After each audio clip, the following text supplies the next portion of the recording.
Could Robby Ashford win the starting quarterback job? Freezing temperatures are likely for several hours inland and a few hours closer to the coast.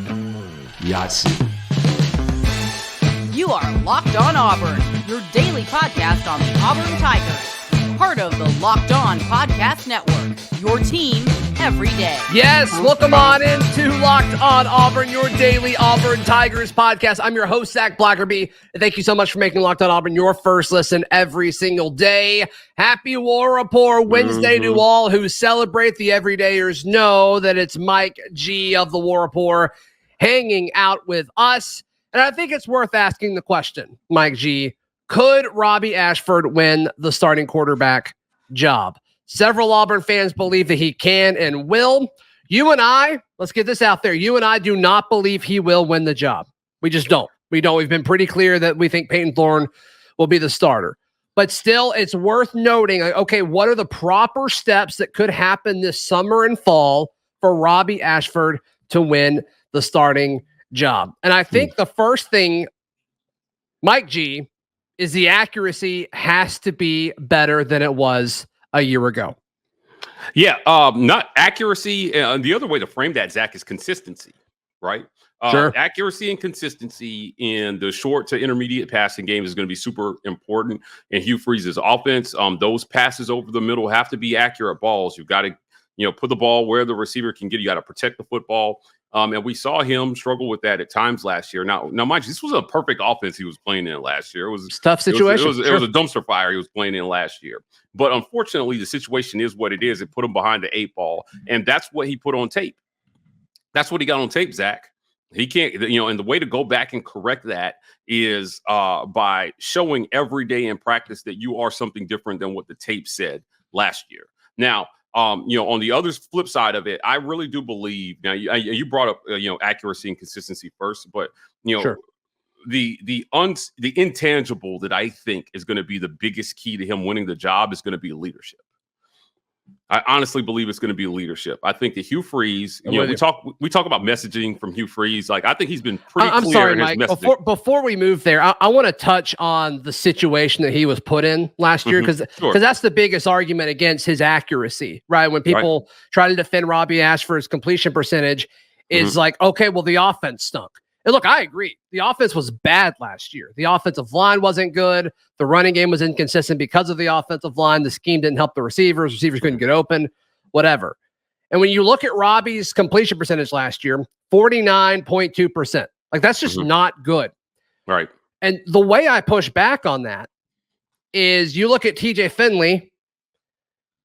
Granted, it was a lot smaller sample size because various things happened, but he threw for over 62%.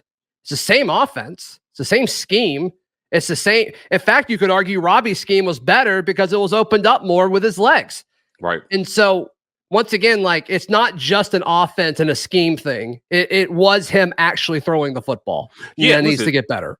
So much that we have to talk about when we talk. I mean, there's a ton of nuance to Robby Ashford, right? The hurt shoulder being one of it. I mean, so what percentage did his hurt shoulder? Sure. Lead to 49%, right? If he's playing with a healthy shoulder, is he up around 60 or is he more around like 58, 57? Those are questions we can't, they're hard to answer, right? When you talk about this thing with Robby Ashford. Yeah. The thing that I have, Zach, with this is that happened. That happened. And, you can say it was this or that, but the bottom line is it's got to improve moving forward. Well, and the more concerning part is it happened in the spring again. Yeah. With no contact. Yeah, for sure. Right. So I just think, a lot of all the quarterbacks had consistency issues, it felt like, during the spring. And then you bring in stuff to watch. You bring in Payton Thorne, and he raises the floor in that regard. So everybody else has to raise their floor. That is why you create competition and parity within your position groups. You have to have that. Like, so Hugh Freeze, I believe, Ike says this all the time on our show. Hugh Freeze is a type when it comes to quarterback, but I still believe that he will play the most talented guy who shows the best leadership. And then you put those two things together, that's what gives you QB1 under Hugh Freeze. Yeah, and let's now go where you were going just a second ago with the leadership. And I say this to people who DM me on, through Discord or on Twitter all the time, where it's like, here's my case for Robby Ashford. And I'm like, oh, that's cool. But like, I'm really I think you can make the argument that his feet can cover up, 5 to 8%, completion percentage. Sure. Not 20, but I think, 5 to 8%. It's like, okay, yeah, that's probably worth it. It's probably worth, especially with, questions in the receiving room. Like, okay, yeah, that makes sense. So based on last year's number, you take him from like 50% to like 57, 58% ish, right? If you feel a little bit better, right? Like, I think it justifies it a little bit, but it's just the argument of it being a bad offense is not true because TJ could throw for 60%. So that was more specifically for folks that say, well, Robby was in a bad situation. But to me, the leadership aspect of all of this is quite telling because you and I've talked about this before. You had receivers tweeting at quarterbacks as they entered the portal. It sounds like there's workouts where Robby's not there and they're throwing to other receivers. Like, I just kind of question, is he a leader in this room? And is it too late? Like, if he goes out there and absolutely balls out, will people get behind him? I'm genuinely curious. That may be the question that Hugh Freeze is asking, right? Yeah, right. And I think that's the question you have to ask about anybody that you potentially start at quarterback. If I put this guy out there, will people follow him? Right. So let's not make a mistake. That same question is being bared out about Payton Thorne and Holden Gariner and anybody who purports to want to be the starting quarterback at Auburn University. I just think based on what Hugh Freeze has said, now I loved his messaging. He's been very clear about quarterback. And what about what he expects out of an SEC quarterback. So if you're a player, you hear that, and you either choose to embody those things and push through and show your coach that you can be those things, or it's going to hurt your chances of getting the starting job. And I would say, man, to the point, leadership matters so much that it might even hurt your chances to be the backup if you can't embody most of those things. Because remember what we talked about on a couple shows ago, over half the teams in the SEC went to their QB2 to start a whole game last year.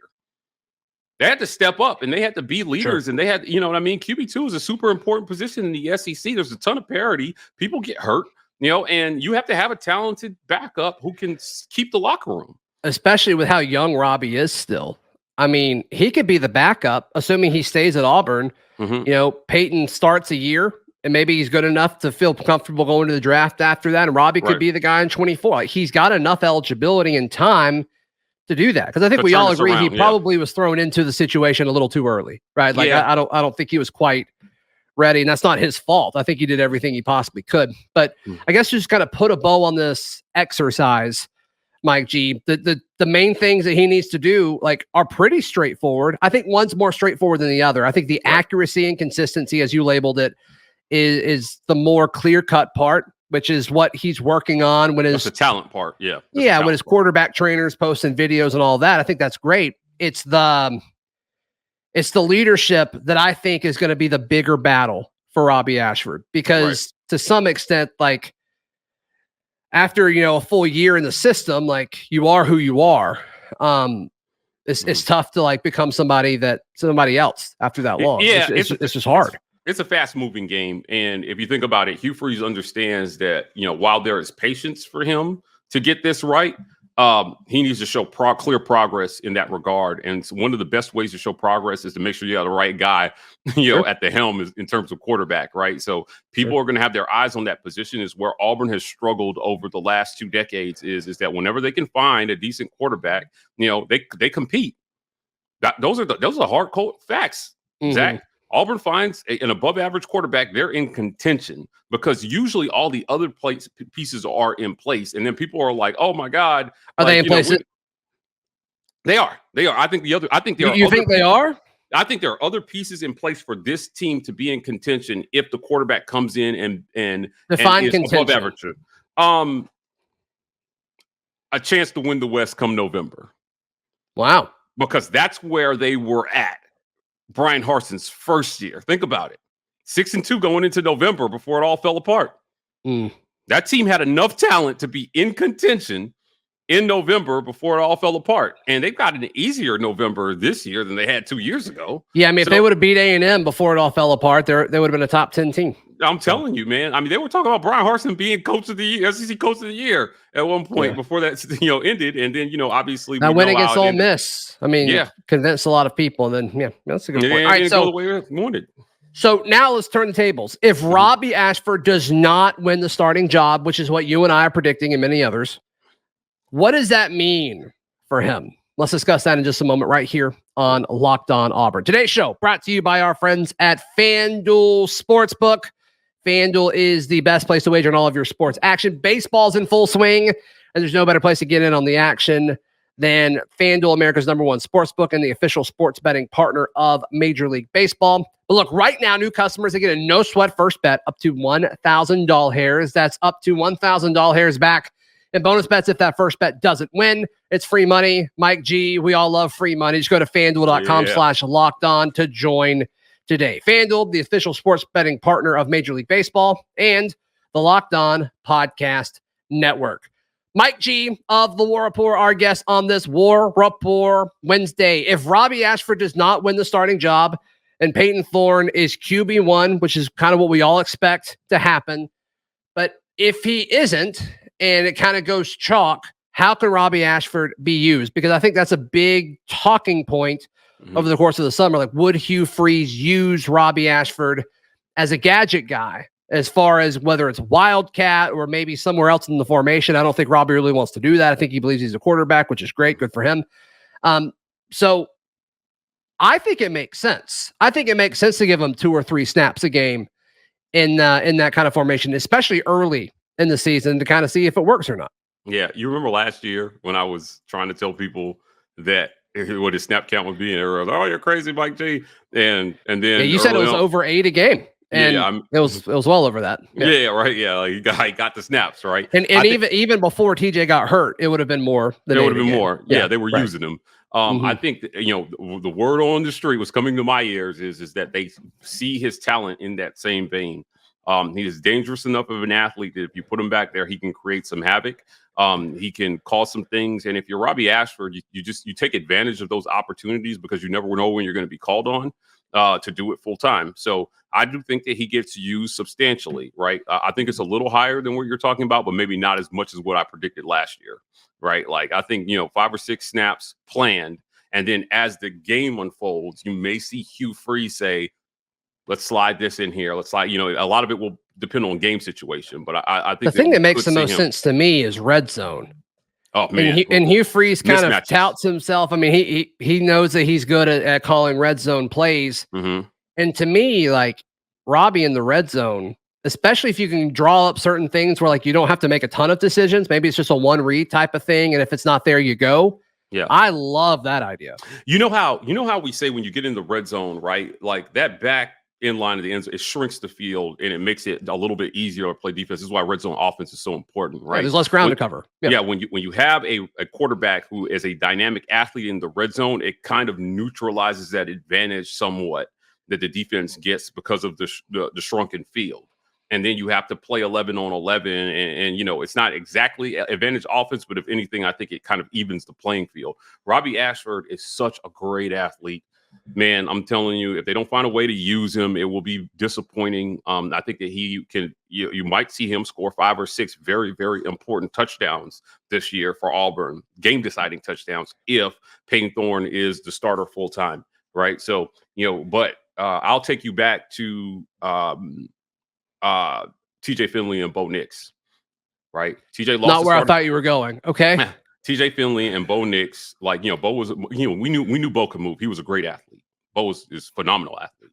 Sure. But he, part of being a phenomenal athlete is he got hurt, right? In that Mississippi State game.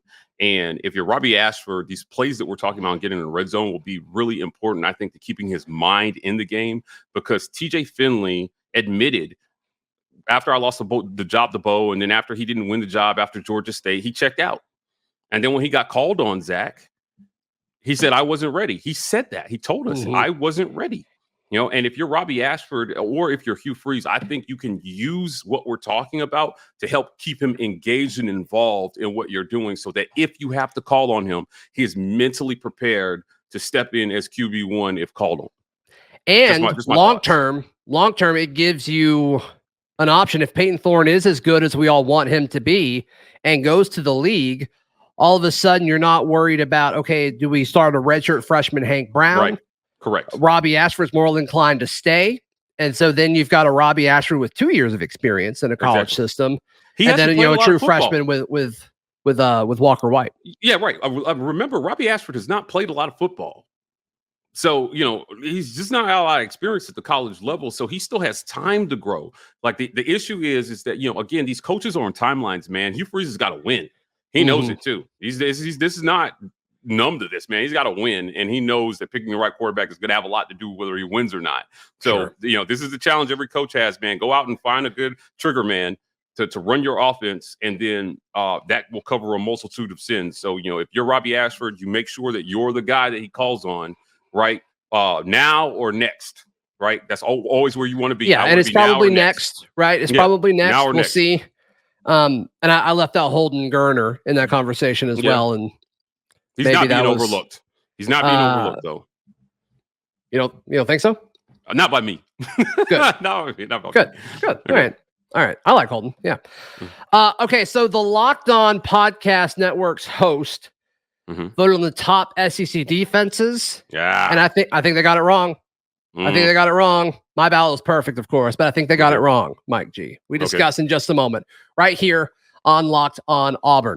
Want to encourage you to join the Locked On Auburn Discord. It is free. All you have to do is click the link in the episode description down below. All right, looking at the top 5 based on the poll that we put out there. Top 5 defenses in the SEC. Georgia at 1, Alabama at 2, LSU at 3, Mississippi State at 4, and Arkansas at 5. I personally believe Auburn should be a top 5 defense, especially over Arkansas. Arkansas's defense stinks. I don't know what people were thinking when it comes to that. And we'll just give you the full list here. 6 is Texas A&M. 7 is Auburn. Kentucky at 8. 9 is South Carolina. 10 is Missouri. 11 is Tennessee. 12 is Ole Miss. 13 Florida. And 14 poor old Vanderbilt. And I think there's a few ways to look at this, Mike. I mean, there's the yards per game metric, which has kind of become standard, but it's deeper than that, right? It's deeper than that. And I think last year, we talked about this a few times already this week on the show, but like last year's defense wasn't as bad as what the stats were. The offense just stunk and they were on the field all the time. And so I think naturally the defense's stats are going to get better this year because I believe just the offense is going to be better and have less 3-and-outs and hopefully less crucial turnovers and things like that. So I believe as far as impact on their respective teams, Auburn has a top 5 defense. Yeah, I mean, this is tough, right? Like, I mean, with arguments for this defensive backfield is going to be good. In my opinion, I think they might be a top 3 unit in the SEC. So I expect the defensive backfield to be good. But Zach, half of this is what we project, and the other half is what they've done. So what did they do? What did they do? Well, in terms of tackling, they were kind of like the bottom third of the SEC in terms of tackles, right? Like, so, I mean, it was tough for them, I think, tackling last year. And sacks, same thing, middle of the pack in terms of sacks. Arkansas led the league with 42 sacks. Auburn had 26 sacks on the season. So it was, it's interesting there. And then in turnovers, right? Like, bottom 3, turnovers is another place where they have to improve. Only 6 interceptions on the season. South Carolina led the league with 15 interceptions. Georgia had 12. Mississippi, I mean, there's a correlation there, I think, between some of the teams that you saw have success, right? And, their ability to be able to force turnovers on defense. Now, there's a causation when we talk about defense in terms of how your offense is doing, right? If your offense is hanging your defense out to dry all the time, these numbers are going to wane some, right? And when you look at how they voted, Texas A&M and Auburn, I think, have better defenses than how they got voted on this list. And I think both of those teams were victims of poor offenses that put their defenses in poor positions constantly. Right. So this is kind of like, we're talking defense, but it's kind of a team vote. And these defenses played better than what they're ranked here. I could completely agree with you on Arkansas. Like, give me a break. Yeah, I think that's too high. Yeah. I think there's a chance that Bama's a little too high. Maybe. I think Mississippi State is fine. I'm curious to see how much they change things. I imagine they won't, since their defensive coordinator took over as the head coach. And then LSU, look, I mean, LSU, they didn't really lose much. I mean, they won the SEC West, and they're bringing almost everybody back. And of course, Georgia's Georgia at this point. Brian Kelly, I mean, he inherited 5 stars everywhere. Like, people underestimate to what extent that talent was being mismanaged by Ed Orgeron near the end of his tenure, right? But they have been recruiting at a high level, so I don't have a problem with LSU. You know, I'm sitting there looking at Georgia, and I get it; they're the easy number 1 vote. But can they do it 3 years in a row? Going into year 2. I was skeptical that defense would be as good as the previous year's defense, and then they opened up against Oregon, and we're like, oh yeah, they're still that good. Well, also, Mike, I mean, you look at the impact they're going to have in regards to the scheduling. Their schedule's a joke. Oh my god! So I mean, it's going to look better than it actually is too. The stats are going to be good, but also it's going to pass the eye test just because of the competition. I believe they're tied with LSU for easiest strength of schedule in the league. I'm surprised LSU's up there. I thought it was like when I last looked at it, I could have swore both of them were like the 70s or 60s in terms of. How does a team in the SEC West have the easiest schedule? That's wild. Yeah, it's crazy, right? Yeah, it was the non-conference, and like, you know, when you look at their schedule, they were ranked down there. I mean, Auburn was like between 15 and 12, depending on what service you looked at. And you know, Georgia and LSU, they were down on the list from what I saw in terms of strength of schedule. So to bolster your point, right? Yeah, that defense has a chance to put up the numbers, certainly, because their competition is not being seen as, you know, hard as some of their SEC counterparts. Yeah, so let us know, where do you think Auburn should be ranked looking at their defense in the SEC? I think 5 or 6 is reasonable, which isn't far off. You know, the host voted them at 7th, but and then like Texas A&M's good. You know, should Texas A&M be in the top 5? Curious to see what people say. Comment down below, reach out on Twitter or Locked On Auburn Discord. Would love to continue the conversation in those places. Mike G, you guys always have a conversation going at the War Rapport. Tell us about it. Listen, man, we got lots of great stuff. SEC Media Days is coming, Zach. We've got we've got lots of content building up the SEC Media Days. We're going to be there in Nashville. You're going to be there. Expect content from Locked On and the War Rapport live from Nashville. But we're excited about some of the things we got coming. Cole Kubelik joins the show quite a bit. And then we've got some player content coming that I think everybody's going to like here. So become a patron. Stay tuned. Awesome. Yeah, be sure to give those guys some love. Just search the War Rapport on YouTube. You can find all my written work at auburndaily.com, and we will see you tomorrow. This has been Locked On Auburn.